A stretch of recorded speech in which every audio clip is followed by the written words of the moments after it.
c'est parti pour la suite de la construction en vidéo.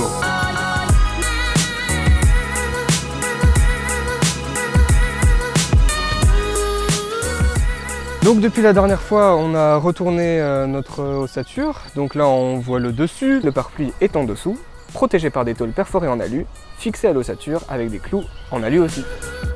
On a accroché notre ossature à la remorque, donc grâce à ces brides de fixation, il y en a 10 sur toute la remorque. Et vu qu'on a troué notre pare-pluie en faisant ça, on a bien jointé avec du mastic.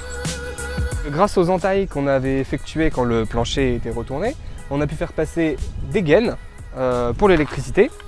Donc si on regarde, on a choisi de mettre du fil blindé pour la phase, le rouge. Ça va supprimer les champs électriques dans la maison. Et le neutre bleu et la terre jaune et vert, c'est des fils normaux. Et en parlant de gaines, on a aussi fait passer notre eau dans le sol avec des gaines et des tubes PER. On a choisi par contre de le faire passer sur le dessus du sol, pas comme l'électricité en bas. Comme ça on va pouvoir isoler entre, ça va éviter que l'eau ne gèle dans les tuyaux. Pour éviter toute fuite d'eau, on n'a fait aucune connexion dans le sol. Les seules connexions qu'il va avoir, c'est dans ce petit caisson étanche. Et de l'autre côté, quand le tuyau va ressortir au point d'eau. On a un point d'eau pour la cuisine et le lave-linge, on a la douche et on a aussi un lavabo dans la salle de bain. On a aussi installé nos évacuations d'eau, donc on en a 3 qui plongent directement et qui vont sous la tiny et toutes les connexions se trouvent en dessous.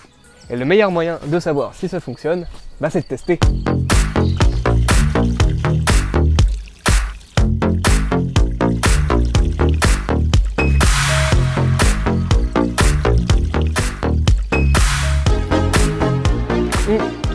Maintenant, on va isoler notre sol avec de l'isolant en vrac, de la laine de mouton.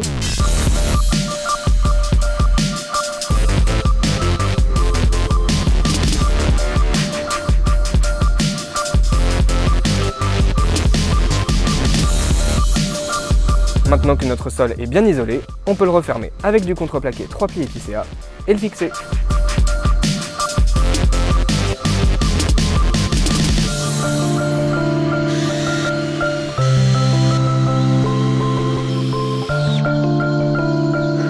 Donc voilà, on a fini de fixer notre plancher.